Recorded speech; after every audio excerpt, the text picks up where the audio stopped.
ಚಂದ್ರಗ್ರಹಣ ಶುರುವಾಗಿ 1 ಗಂಟೆ 3 ನಿಮಿಷಗಳ ಆಗ್ತಾ ಬರ್ತಾ ಇದೆ. ಹೀಗಾಗಿ ಬದಲಾವಣೆಗಳು ಚಂದ್ರನ ಮೇಲೆ ಯಾವ ರೀತಿ ಆಗ್ತಾ ಇದೆ ಅನ್ನೋದನ್ನು ನೀವು ಗಮನಿಸ್ತಾ ಇದ್ದೀರಾ. ಬೆಳಗಾವಿ, ಹಾಸನ, ವಿಜಯಪುರದ ಚಿತ್ರಣವನ್ನು ನೀವು ನೋಡ್ತಾ ಇದ್ರೆ ಚಂದ್ರ ಕಂಪ್ಲೀಟಾಗಿ ಆತನದು ಬೆಳದಿಂಗಳ ಬೆಳಕೇನಿತ್ತು ಅದು ಕಂಪ್ಲೀಟಾಗಿ ಮಂಕು ಕವಿದು ಹೋಗಿದೆ. ಆರಂಭಿಕ ಹಂತದಲ್ಲಿ ಸ್ವಲ್ಪ ಮಾತ್ರ ಹಾಗೆ ಕಾಣಿಸ್ತಾ ಇತ್ತು. ಈಗ ನಿಮಗೊಂದು ಯೂಶಲಿ ಸೂರ್ಯಗ್ರಹಣ ಟೈಮ್ನಲ್ಲಿ ನಮಗೊಂದು ಗೋಲ್ಡ್ ರಿಂಗ್ ರೀತಿ ಫಾರ್ಮೇಷನ್ ಆಗುತ್ತೆ. ಇಲ್ಲಿ ನಾವು ಗೋಲ್ಡ್ ರಿಂಗ್ ಅನ್ನೋದಕ್ಕೆ ಈಗ ಸ್ವಲ್ಪ ಕಷ್ಟ, ಬಟ್ ಮುಂದೇನಾದರೂ ಅದು ಬ್ಲಡ್ ಕಲರ್ ಆದರೆ ಅಥವಾ ರೆಡ್ ಮೂನ್ ಕಲರ್ ಆದರೆ ಹೇಳಬಹುದು. ಸದ್ಯಕ್ಕಂತೂ ನಿಮಗೆ ಜಸ್ಟ್ ಒಂದು ಗೋಲದ ಕೆಲವು ಭಾಗ ಮಾತ್ರ ಗೋಚರಿಸ್ತಾ ಇದೆ. ಪೂರ್ಣವಾಗಿ ಚಂದ್ರ ಮಾಯ ಆದ್ನೇನೋ ಅನ್ನೋ ರೀತಿಯಲ್ಲಿ ಭಾಸ ಆಗುತ್ತೆ ಕೆಲ ಕ್ಷಣ. ಅದಾದ ಮೇಲೆ ಆ ವರ್ಣ ಚೇಂಜ್ ಆಗ್ತಾ ಹೋಗುತ್ತೆ. ಈಗ ಅದು ಮಹತ್ವದ ಘಟ್ಟವನ್ನು ತಲುಪ್ತಾ ಇರೋದನ್ನು ನೋಡ್ತಾ ಇದ್ದೀರಾ. ಖಗೋಳದ ವಿಸ್ಮಯಕ್ಕೆ ಸಾಕ್ಷಿ ಆಗ್ತಾ ಇದೆ.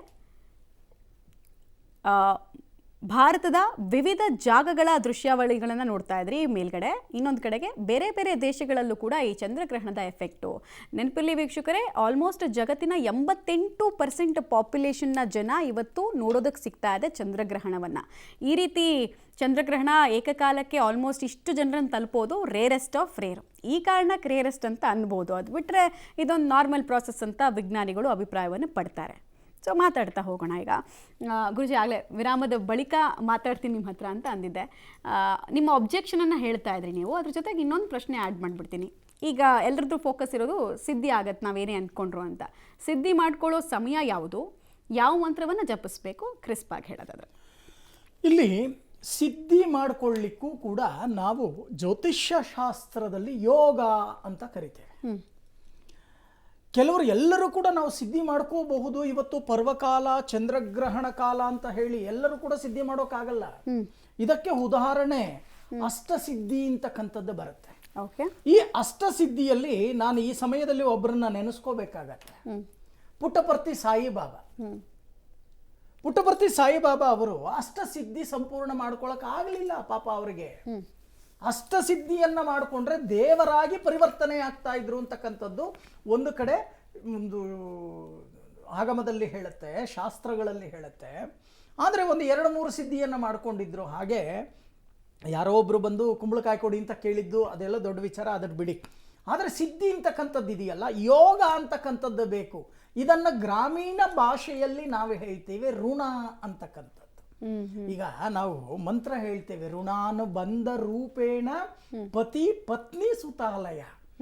ಅವನು ಸುಖವಾಗಿ ಸಂತೋಷದಿಂದ ಇರಬೇಕು ಅಂದ್ರೆ ಅವನಿಗೆ ಋಣ ಅಂತಕ್ಕಂಥದ್ದು ಇರಬೇಕಂತೆ. ಅದನ್ನೇ ಜ್ಯೋತಿಷ್ಯ ಭಾಷೆಯಲ್ಲಿ ಯೋಗ ಅಂತ ಕರಿತೇವೆ.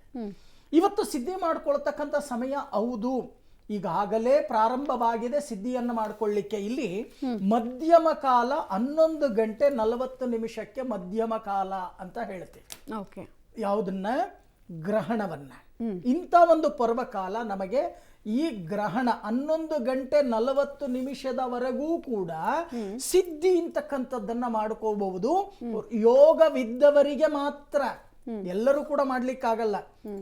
ಆದ್ರೆ ಪ್ರಯತ್ನ, ಪ್ರತಿಯೊಬ್ಬರೂ ಕೂಡ ಪ್ರಯತ್ನ. ಈಗ ಉದಾಹರಣೆಯನ್ನು ನಾವು ತಗೊಂಡಾಗ ಗಾಳಿ ಆಂಜನೇಯನ ದೇವಸ್ಥಾನ ಎಷ್ಟೊಂದು ಜನ ಹೋಗ್ತಾರೆ, ಎಲ್ಲರಿಗೂ ಅನುಕೂಲಗಳಾಗತ್ತೆ ಅಂತಕ್ಕಂಥದ್ದಿಲ್ಲ.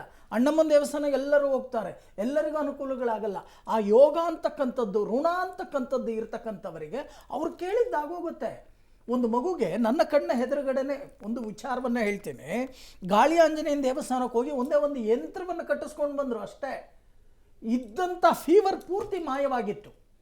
ಇದಕ್ಕೇನು ಹೇಳ್ತೀರಾ? ಗಾಡ್ ಪವರ್ ಅಂತಕ್ಕಂಥದ್ದು, ದೈವಶಕ್ತಿ ಅಂತಕ್ಕಂಥದ್ದು ಒಂದು ಕಡೆ ಇರುತ್ತೆ. ಆದರೆ ಇಂಥ ಒಂದು ಪರ್ವಕಾಲ ಅಂತಕ್ಕಂಥದ್ದು ಏನಿದೆ, ರಾತ್ರಿ 11 ಗಂಟೆ, ಈ 11 ಗಂಟೆ 40 ನಿಮಿಷದವರೆಗೂ ಕೂಡ ಸಿದ್ಧಿಯನ್ನ ಮಾಡಿಕೊಳ್ಳಿಕ್ಕೆ ಸಮಯ. 11 ಗಂಟೆ 40 ನಿಮಿಷದ ಮೇಲೆ ನಾವು ಮಾಡಬೇಕಾಗಿರ್ತಕ್ಕಂಥ ಕೆಲಸ ತರ್ಪಣಾದಿಗಳು ಅಂತ ಹೇಳುತ್ತೆ ನಮ್ಮಲ್ಲಿ. ನಮ್ಮ ಒಂದು ಮಾನವನಾಗಿ ಹುಟ್ಟಿದ ಮೇಲೆ ಷೋಡಶ ಕರ್ಮ, ಆ ಷೋಡಶ ಕರ್ಮದಲ್ಲಿ ಹಿರಿಯರಿಗೆ ತರ್ಪಣಾದಿಗಳನ್ನು ಕೊಡು ಅಂತ ಹೇಳುತ್ತೆ ನಮ್ಮ ಆಗಮ ಶಾಸ್ತ್ರ, ನಮ್ಮ ಸಂಪ್ರದಾಯ ಸನಾತನ ಧರ್ಮದಲ್ಲಿ. 11:40 ನಂತರ ತರ್ಪಣಾದಿಗಳನ್ನ ಕೊಡ್ತಕ್ಕಂಥ ಕೆಲಸವನ್ನ ಮಾಡಬೇಕು. ಖಂಡಿತವಾಗಿ ಸಿದ್ಧಿ ಅಂತಕ್ಕಂಥದ್ದು ಆಗತ್ತೆ ನಿಜ, ಪ್ರಯತ್ನ ಅಂತಕ್ಕಂಥದ್ದು ಹೌದಲ್ವಾ? ಇವತ್ತು ಒಂದು ಕಾರ್ ಡ್ರೈವ್ ಮಾಡಬೇಕು ಅಂತಂದ್ರೆ ಮೊದಲು ಪ್ರಯತ್ನ ಪಟ್ರೆ ತಾನೇ ಅವನು ಕಾರ್ ಡ್ರೈವ್ ಮಾಡ್ಲಿಕ್ಕೆ ಸಾಧ್ಯ. ಇನ್ನೆಲ್ಲಿ ಸಾಧ್ಯ? ಅವನು ಕಾರಲ್ಲಿ ಕೂತ್ಕೊಳ್ಳಿಕ್ಕೆ ಭಯ ಪಟ್ರೆ ಹೇಗೆ ಅವನು ಕಾರ್ ಚಾಲನೆ ಮಾಡ್ತಾನೆ? ಸರಿ, ಹೌದಲ್ವಾ? ಸಿದ್ಧಿ ಅಂತಕ್ಕಂಥದ್ದು ಇದು ವೈಜ್ಞಾನಿಕವಾಗಿ ನಿರೂಪಣೆಯನ್ನ ಮಾಡಲಿಕ್ಕೆ ಸಾಧ್ಯ ಇಲ್ಲ. ದೈವಶಕ್ತಿ ಅಂತಕ್ಕಂಥದ್ದು, ಈ ಅಷ್ಟಸಿದ್ಧಿ ಅಂತಕ್ಕಂಥದ್ದು ಇದೆಯಲ್ಲ, ಈ ಅಷ್ಟಸಿದ್ಧಿಯನ್ನ ಖಂಡಿತವಾಗಿ ಅವರು ವೈಜ್ಞಾನಿಕವಾಗಿ ವಿಮರ್ಶೆಯನ್ನ ಮಾಡಿ ಅದಕ್ಕೆ ಆಧಾರ ಕೊಡಿ ಅಂತ ಅಂದ್ರೆ ಖಂಡಿತವಾಗಿ ಕೊಡೋಕ್ ಸಾಧ್ಯ ಇಲ್ಲ. ಒಟ್ಟಾಗಿ ಒಂದೇ ವಿಚಾರದಲ್ಲಿ ನಾನು ನನ್ನ ವೀಕ್ಷಕರಿಗೆ ಹೇಳ್ಬಿಡ್ತೇನೆ. ನೋಡಿ, ನಾವು ಮನುಷ್ಯರು, ಮಾನವರು ಭೂಮಿಯ ಮೇಲೆ ಇದ್ದೇವೆ. ನಾವು ಪಂಚಭೂತಗಳ ಅಧೀನ. ಚೆನ್ನಾಗಿ ಅರ್ಥ ಮಾಡ್ಕೊಳ್ಳಿ. ಪಂಚಭೂತಗಳ ಅಧೀನ ಮಾನವ. ಚಳಿ ಆದ್ರೆ ಸ್ವೆಟರ್ ಹಾಕೋತೀವಿ, ಆದ್ರೆ ಹೀಟ್ ಮಾಡ್ಕೋತೀವಿ, ಮಳೆ ಬಂದ್ರೆ ಛತ್ರಿ ಹಿಡ್ಕೋತೀವಿ, ಹೌದಲ್ವಾ? ಶೆಕೆ ಆದ್ರೆ ಫ್ಯಾನ್ ಹಾಕೋತೀವಿ, AC ಹಾಕೋತೀವಿ. ಆದರೆ ಈ ಬಾಡಿ ಅಂತಕ್ಕಂಥದ್ದು ಏನಿದೆಯೋ ಭಗವಂತ ಕಳಿಸಿರ್ತಕ್ಕಂಥದ್ದು, ಆದರೆ ಆ ಪಂಚಭೂತಗಳಿಗೆ ಅಧೀನ ನಾವು ಆಗ್ಬಿಟ್ಟಿದ್ದೇವೆ. ಪಂಚಭೂತಗಳು ಯಾರ ಅಧೀನ? ಇದನ್ನು ಒಂದು ಪ್ರಶ್ನೆ. ಇದಕ್ಕೆ ನಮ್ಮ ಋಷಿ ಮುನಿವರ್ಯರು ನಮಗೆ ಹೇಳಿಕೊಟ್ಟಿರ್ತಕ್ಕಂಥದ್ದು, ಇವತ್ತೇನು ಆಕಾಶಕಾಯಗಳು, ಪ್ಲಾನೆಟ್ಸ್ಗಳು ಅಂತ ಏನು ಹೇಳ್ತಾರೋ, ಗ್ರಹಗಳ ಚಲನೆಗಳಿಂದಾನೇ ಪಂಚಭೂತಗಳು ಉತ್ಪತ್ತಿ ಆಗಿರ್ತಕ್ಕಂಥದ್ದು ಅನ್ನೋದನ್ನ ನಮ್ಮ ಋಷಿಮುನಿಯವರು ಹೇಳಿರ್ತಕ್ಕಂಥದ್ದು. ಇನ್ನ ಗ್ರಹಗಳು, ಅದನ್ನೇ ನಾವು ನವಗ್ರಹಗಳು ಅಂತೀವಿ. ಆ ನವಗ್ರಹಗಳು ಯಾರ ಅಧೀನ? ದೈವಶಕ್ತಿಯ ಅಧೀನ. ಎಲ್ಲೋದ್ರೂ ಆ ದೈವಶಕ್ತಿಯ ಹತ್ರ ನಾವು ಹೋಗಲೇಬೇಕು. ಹಾಗೆ ನಮ್ಮ ಧರ್ಮವನ್ನು ನಾವು ಬೆಳೆಸ್ಕೊಂಡು ಬಂದಿದ್ದೇವೆ, ನಮ್ಮ ಸಂಪ್ರದಾಯವನ್ನು ನಾವು ಬೆಳೆಸ್ಕೊಂಡು ಬಂದಿದ್ದೇವೆ. ಇನ್ನೂ ಕೂಡ ಕಾಲ ಮಿಂಚಿಲ್ಲ. ಆಧ್ಯಾತ್ಮಿಕತೆ ಇಟ್ಕೊಂಡಿರ್ತಕ್ಕಂಥವರು, ಸಿದ್ಧಿಯನ್ನು ಮಾಡ್ಕೋಬೇಕು ಅಂತಕ್ಕಂಥವರು ಪ್ರಾಣಾಯಾಮ ಮಾಡ್ಕೊಳ್ಳಿ, ಆಚಮ್ಯ ಮಾಡ್ಕೊಳ್ಳಿ, ಸಂಕಲ್ಪ ಮಾಡ್ಕೊಳ್ಳಿ. ದೇವರ ಮನೆಯಲ್ಲಿ ಪೂರ್ವಾಭಿಮುಖವಾಗಿ ಉತ್ತರಾಭಿಮುಖವಾಗಿ ಕೂತು ನಿಮ್ಮ ಸಿದ್ಧಿಯ ಮಂತ್ರಗಳನ್ನು ಗುರುಮುಖೇಣ, ನಾವಿಲ್ಲಿ ಹೇಳ್ತೇವೆ ಆಚಾರ್ಯ ಮುಖೇಣ ಕರಹಿಷ್ಯೆ, ಹೌದಲ್ವಾ? ಗುರು ಏನು ನಿಮಗೆ ಮಂತ್ರವನ್ನು ಕೊಟ್ಟಿರ್ತಾರೋ, ನಿಮಗೇನು ಉಪದೇಶವನ್ನು ಮಾಡಿರ್ತಾರೋ ಆ ಮಂತ್ರವನ್ನೇ ಹೇಳ್ತಾ ಸಿದ್ಧಿಯನ್ನು ಮಾಡ್ಕೊಳ್ಳಿ. ಇದಕ್ಕೆ ಒಂದು ನನಗೆ ಉಪದೇಶವಾಗಿರ್ತಕ್ಕಂಥದ್ದೇನು? ಗಾಯತ್ರಿ ಮಂತ್ರ, ಬ್ರಹ್ಮೋಪದೇಶ ಅಂತ ಕರಿತೇವೆ. ಬ್ರಹ್ಮೋಪದೇಶ. ಆ ಒಂದು ಸಮಯದಲ್ಲಿ ನನಗೆ ಬಂದಿರತಕ್ಕಂಥದ್ದು ಗಾಯತ್ರಿ ಜಪ. ಆ ಗಾಯತ್ರಿ ಜಪವನ್ನೇ ಮಾಡಿ ಸಿದ್ಧಿಯನ್ನು ಮಾಡ್ಕೊಳ್ತಕ್ಕಂಥ ಕೆಲಸವನ್ನು ಖಂಡಿತವಾಗಿ ನಾವು ಮಾಡಬಹುದು. ಓಕೆ, ಮಾತಾಡಿಸ್ತೇನೆ. ಸುಂದರ್ ಅವರೇ, ನೀವು ನೋಡ್ತಾ ಇದ್ದೀರಾ ಈಗ ಆಲ್ಮೋಸ್ಟ್ ಒಂದು ಕಡೆ ಅಂತೂ ನಮಗೆ ಚಂದ್ರ ಇದ್ದಾನೋ ಇಲ್ವೋ ಅನ್ನೋ ರೀತಿಯಲ್ಲಿ ಭಾಸ ಆಗ್ತಾ ಇದೆ. ಚಮತ್ಕಾರ ಅಂತ ಇದಕ್ಕೆ ನಾವು ಹೇಳೋದು. ಹೇಗೆ ಎಕ್ಸ್ಪ್ಲೈನ್ ಮಾಡ್ತೀರಿ ಅದನ್ನ? ಈಗ ಯಾವ ಪ್ರಾಸೆಸ್ ಇದೆ, ಏನು ಸ್ಟೆಪ್ಪಲ್ಲಿ ಕಾಣಿಸ್ತದೆ? ಈಗ ಚಂದ್ರ ಭೂಮಿಯ ದಟ್ಟ ನೆರಳಿನ ಪ್ರದೇಶವನ್ನು ಪ್ರವೇಶ ಮಾಡಿದ್ದಾನೆ. ಅದನ್ನ ದಟ್ಟ ನೆರಳು ಅಂತ ಯಾಕೆ ಕರಿತೀವಿ ಅಂದ್ರೆ ಹೆಸರಲ್ಲೇ ಇದೆ. ಭೂಮಿಯ ಸಂಪೂರ್ಣ ಏನೋ ಒಂದು ನೆರಳಿದೆ, ಅದು ಈ ಪ್ರದೇಶದಲ್ಲಿ ಬೀಳ್ತಾ ಇರುತ್ತೆ. ಅದು ಒಂದು ಕೋನಿನ ಆಕಾರದಲ್ಲಿ ಬೀಳ್ತಾ ಇರುತ್ತೆ. ಯಾಕೆಂದ್ರೆ ಭೂಮಿ ಗೋಳವಾಗಿರೋದ್ರಿಂದ ಗೋಳಿನ ಒಂದು ಶ್ಯಾಡೋ ನಾವು ನೋಡ್ದ ಅಂದ್ರೆ ಅಥವಾ ಅದರ ನೆರಳನ್ನು ನೋಡಿದಾಗ ಅದು ಕೋನ್ ಆಕಾರದಲ್ಲಿ ಬೀಳ್ತಾ ಇರುತ್ತೆ. ಹಾಗಾಗಿ ಆ ಕೋನು ಹೋಗಿ ಈಗ ಚಂದ್ರನ ಮೇಲ್ಮೈ ಮೇಲೆ ಬಿದ್ದು, ಆ ದಿಟ್ಟ ನೆರಳಿನ ಪ್ರದೇಶ ಬಿದ್ದು ಚಂದ್ರನ ಮೇಲ್ಮೈನ ಒಂದು ಏನು ಕಾಂತಿ ಇದೆ ಸಂಪೂರ್ಣವಾಗಿ ಕಡಿಮೆ ಆಗಿದೆ, ಮಂಕಾಗಿದೆ. ಈಗ ನಿಧಾನವಾಗಿ ಆ ದಿಟ್ಟ ನೆರಳಿನ ಪ್ರದೇಶವನ್ನ ಚಂದ್ರನ ಕಕ್ಷೆಯಲ್ಲಿ ಚಲಿಸ್ತಾ ಇರೋದ್ರಿಂದ ಈ ಇನ್ನೊಂದು ಸ್ವಲ್ಪ ಹೊತ್ತಿನ ಕಾಲ, ಸುಮಾರು 12 ಗಂಟೆವರೆಗೂ ಅಂತ ಇಟ್ಕೋಬಹುದು, 12 ಗಂಟೆ 12:30ವರೆಗೂ ಆಸ್ಪಾಸ್ವರೆಗೂ ಇದೇ ಕಕ್ಷೆಯಲ್ಲಿ ಚಲಿಸೋದ್ರಿಂದ ಹೆಚ್ಚು ಕಮ್ಮಿ ಹೀಗೆ ಕಾಣ್ತಾನೆ. ಮಧ್ಯಭಾಗ 11:40ಕ್ಕೆ ಮಧ್ಯಭಾಗ ಇರೋದು. ಅಂದ್ರೆ ಏನು ಒಂದು ಸ್ಟ್ರೈಟ್ ಲೈನ್ ಅಂತ, ಎಕ್ಸಾಕ್ಟ್ ಸ್ಟ್ರೈಟ್ ಲೈನ್ ಯಾವಾಗ ಬರುತ್ತೆ ಅಂದ್ರೆ ಸುಮಾರು 11:40 ಆಸ್ಪಾಸಿಗೆ. ಅವಾಗ ನಿಮಗೆ ಹೆಚ್ಚು ಕಮ್ಮಿ ಇವಾಗ್ಲೇನೆ ಸ್ವಲ್ಪ ಕೆಂಪಾಗಿ ಕಾಣ್ಲಿಕ್ಕೆ ಶುರು ಆಗಿದೆ, ಅಲ್ಲಲ್ಲಿ ಭಾಗಶವಾಗಿ ಕೆಂಪು ಕಾಣ್ಲಿಕ್ಕೆ ಶುರುವಾಗಿದೆ. ಇನ್ನೂ ಕೆಂಪಾಗ್ತಾ ಹೋಗ್ತಾನೆ, ತನ್ನ ಕಾಂತಿ ಇನ್ನೂ ಕ್ಷೀಣಿಸ್ತಾ ಹೋಗುತ್ತೆ.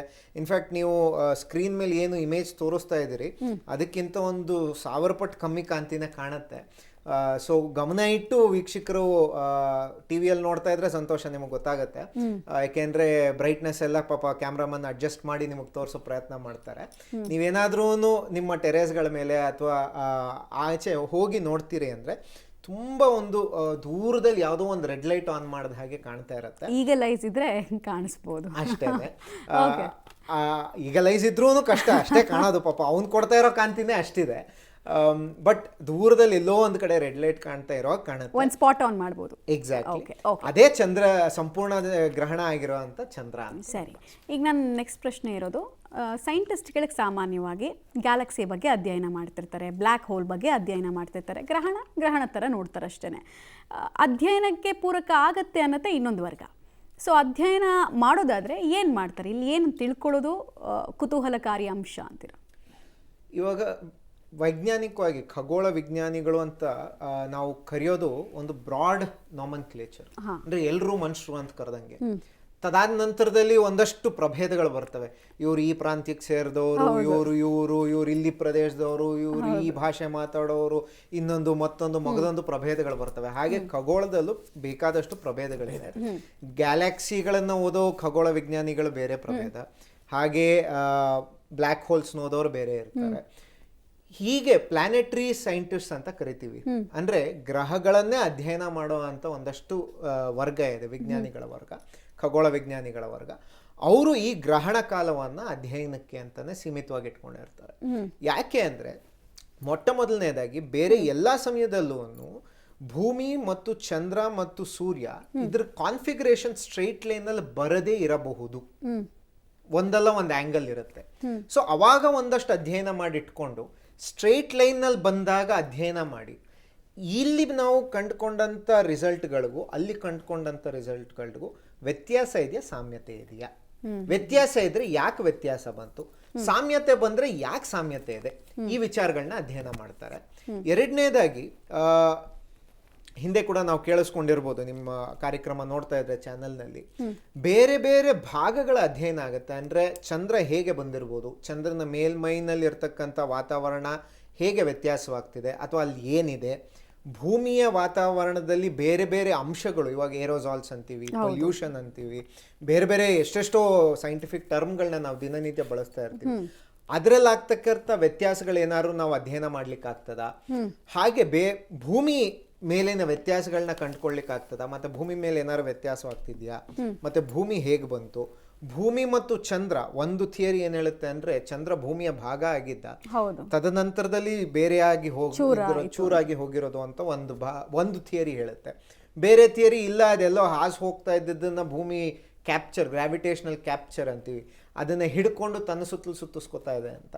ಹೀಗೆ ಬೇರೆ ಬೇರೆ ಥಿಯರಿಗಳು ಇರೋದ್ರಿಂದ ಯಾವ ಥಿಯರಿಗೆ ಈ ನಮ್ಮ ಅಧ್ಯಯನದಿಂದ ಬರುವಂತ ರಿಸಲ್ಟ್ಗಳು ಪೂರಕವಾಗಿದೆ ಅಂತ ತಿಳ್ಕೊಳ್ಳೋದಕ್ಕೆ ಕುತೂಹಲ ಇದ್ದೇ ಇರುತ್ತೆ. ಹಾಗಾಗಿ ಈ ವಿಶೇಷ ಅಂದ್ರೆ ಏನು ಅಂದ್ರೆ ಈ ಲೈನ್ ನಲ್ಲಿ ಬರುತ್ತೆ. ಒಂದಷ್ಟು ಈಸಿ ಆಗುತ್ತೆ ಎಕ್ಸ್ಪೆರಿಮೆಂಟ್ಗಳನ್ನ ಮಾಡೋದು, ಯಾಕೆ ಅಂದ್ರೆ ಅಟ್ಮಾಸ್ಫಿಯರ್ ನ್ಯಾಚುರಲಿ ಕಮ್ಮಿ ಆಗುವಂತದ್ದು. ಅದೇ ಉಷ್ಣಾಂಶ ದಿಢೀರ್ ಅಂತ ಬೀಳುತ್ತೆ, ಸಂಪೂರ್ಣ ಸೂರ್ಯಗ್ರಹಣ ಆದಾಗ ಬೀಳುತ್ತೆ. ಈ ಚಂದ್ರಗ್ರಹಣದಲ್ಲಿ ಏನು ಉಷ್ಣಾಂಶ ಏನು ವ್ಯತ್ಯಾಸ ಆಗೋದಿಲ್ಲ. ಆದ್ರೆ ನಿಮ್ಗೆ ಅಧ್ಯಯನ ಮಾಡುವಾಗ ಇವಾಗ ಅಟ್ಮಾಸ್ಫಿಯರ್ ಮಾತ್ರ ಅಧ್ಯಯನ ಮಾಡಬೇಕು ಅಂದ್ರೆ ಅಟ್ಮಾಸ್ಫಿಯರ್ ಬಿಟ್ಟು ಬೇರೆ ಎಲ್ಲ ಭಾಗವನ್ನು ನೀವು ಮುಚ್ಚಬೇಕಾಗ್ತದೆ. ಈ ಗ್ರಹಣ ಸಮಯದಲ್ಲಿ ಈ ಎಲ್ಲ ಪ್ರಕ್ರಿಯೆಗಳು ಸಹಜವಾಗಿ ನಡೆಯೋದ್ರಿಂದ ಅಧ್ಯಯನ ಮಾಡೋದಕ್ಕೆ, ಕೆಲವು ಭಾಗಗಳನ್ನ ಅಧ್ಯಯನ ಮಾಡೋದಕ್ಕೆ ಸುಲಭ ಆಗತ್ತೆ. ಹಾಗಾಗಿ ಆ ನಿಟ್ಟಿನಲ್ಲಿ ವಿಜ್ಞಾನಿಗಳ ಕುತೂಹಲ ಇರುತ್ತೆ ಹೊರತು, ಆದರೆ ಗ್ರಹಣದ ಬಗ್ಗೆ ಅಧ್ಯಯನ ಮಾಡಲಿಕ್ಕೆ ಹೆಚ್ಚು ಕಮ್ಮಿ ಏನೂ ಇಲ್ಲ. ಗ್ರಹಣದ ಬಗ್ಗೆ ನಮ್ಗೆ ಏನೇನು ತಿಳಿಬೇಕಿದೆಯೋ ಸಂಪೂರ್ಣವಾಗಿ ನಮಗೆಲ್ಲ ಗೊತ್ತಿದೆ. ಸೊ ಹಾಗಾಗಿ ಅದ್ರ ಬಗ್ಗೆ ಅಲ್ಲ, ಈ ಬೇರೆ ಬೇರೆ ಅಂಶಗಳು ನಾವೇನು ಹೇಳಿದೀವಿ ಅದ್ರ ಬಗ್ಗೆ ಅಧ್ಯಯನ ಮಾಡಕ್ಕೆ ಅನುವು ಮಾಡಿ. ಓಕೆ.